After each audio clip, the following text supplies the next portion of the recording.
Hello, first grade!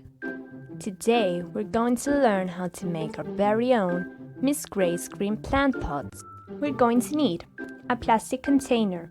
You can use one like this one, a plastic bottle, or anything you can find at home. The idea is for us to recycle.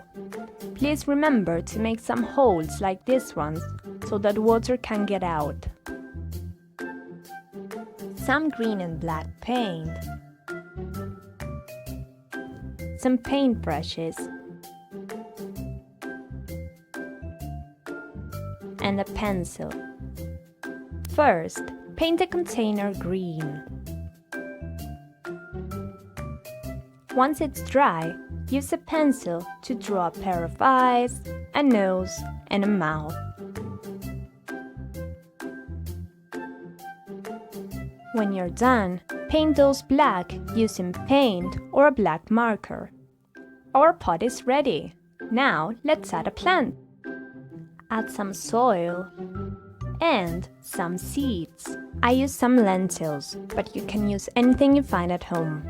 Cover the seeds with some more soil and finally, water it. Now it's time to let it grow. Plants need water and sunlight for them to grow.